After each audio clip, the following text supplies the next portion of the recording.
Hello everyone, as you know this is Best English Classes and today we are going to discuss about the future perfect tense। जैसा कि आप जानते ही हैं ये best English classes है जहाँ पे आपका टाइम बिना नष्ट किए सीधा टॉपिक की बात की जाती है और जिस टॉपिक को लिया जाता है उस टॉपिक को कम से कम समय में अच्छे से एक्सप्लेन किया जाता है, समझाया जाता है ताकि आपका टाइम भी बच जाए और वो टॉपिक आपको समझ में भी आ जाए। Okay friends, so today we are going to know about the future perfect tense. आज हम बात करेंगे फ्यूचर परफेक्ट टेंस के बारे में। तो सबसे पहले किसी भी टेंस को अगर ट्रांसलेट करना है हमें तो जानना होगा कि उसकी पहचान क्या है, उसको कैसे हम पहचानेंगे, क्योंकि जब तक हम पहचानना नहीं सीखते हैं तब तक उसको ट्रांसलेट भी करना हम नहीं सीख पाएंगे। इसलिए हम सबसे पहले आपको बताएंगे कि फ्यूचर परफेक्ट टेंस को आप कैसे पहचानें। तो पहचानने के लिए हमने इससे पहले भी वीडियो अपलोड कर दिया है, ठीक है, वो स्पेशली पहचान के लिए था, लेकिन फिर भी बता देते हैं। जिन हिंदी के वाक्यों के अंत में चुका होगा, चुकी होगी, चुके होंगे, चुका हूँगा, चुकी होंगी ऐसे शब्द पाए जाते हैं वो हमारा होता है future perfect tense.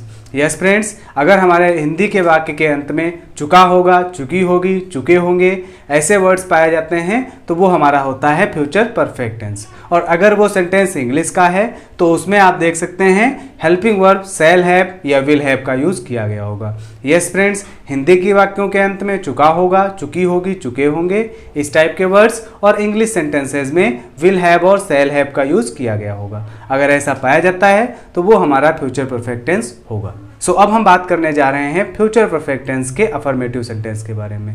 Yes friends, now we are going to know about the affirmative sentence of future perfect tense. Future perfect tense के अफर्मेटिव सेंटेंस के बारे में हम आपको समझाने जा रहे हैं।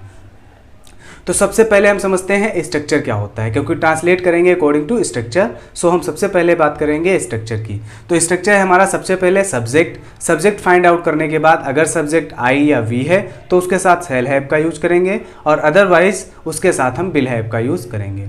आई और वी को छोड़कर कोई भी सब्जेक्ट है तो उसके साथ हम क्या यूज करेंगे, विल हैव, और अगर आई और वी है तो उसके साथ हम शैल हैव का यूज करेंगे।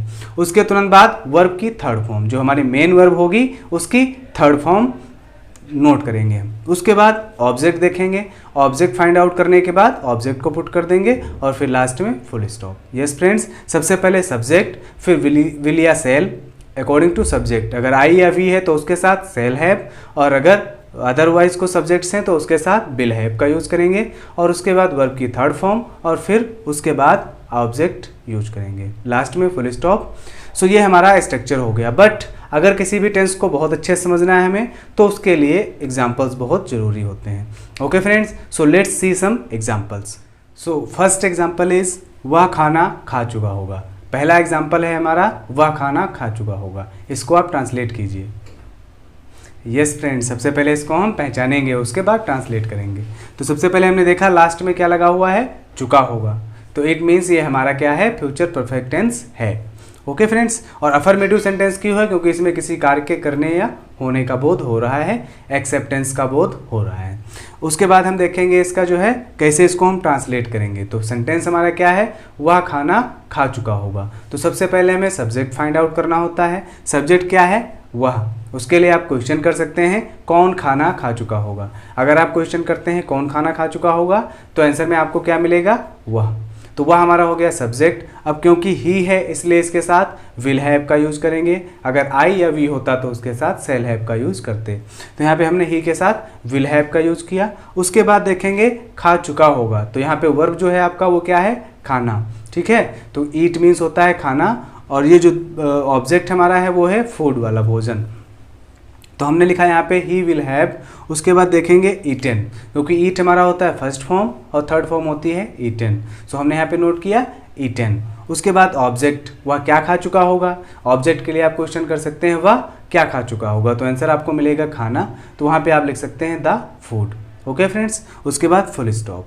सेकेंड एग्जाम्पल है हमारा हमने पत्र लिख लिया होगा। हमने पत्र लिख लिया होगा। तो आपको बता दें कि चुका होगा, चुकी होगी तो पाए ही जाते हैं, साथ में लिया होगा, दिया होगा, खाया होगा, पिया होगा, इस टाइप के भी सेंटेंस अगर मिल जाते हैं तो वो हमारा होता है फ्यूचर परफेक्ट टेंस। इसीलिए हमने आपको ये एग्जाम्पल दिया है।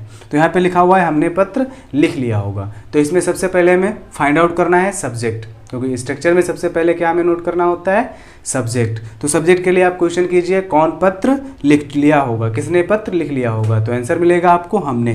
तो यहाँ पे हमने नोट किया वी। उसके बाद क्योंकि वी है उसके साथ शैल हैव का यूज किया जाएगा, तो हमने यहाँ पे नोट किया शैल हैव। उसके बाद वर्ब की थर्ड फॉर्म, वर्ब क्या है यहाँ पे, लिखना। राइट, राइट की थर्ड फॉर्म होती है रिटन, तो यहाँ पे हमने नोट किया रिटन। और उसके बाद ऑब्जेक्ट, क्या लिख लिया होगा, पत्र। तो पत्र क्या है, हमारा ऑब्जेक्ट है, इसलिए हमने यहाँ पे लिखा द लेटर। तो सबसे पहले हम देखें फर्स्ट सेंटेंस, वह खाना खा चुका होगा, he will have eaten the food. Next example, हमने पत्र लिख लिया होगा, we shall have written the letter. Last में full stop. Okay friends, I hope video समझ में आया होगा। अच्छा लगा हो तो लोगों के साथ शेयर करना मत भूलिएगा। Thank you so much for watching my video. Keep learning, keep growing. Best of luck.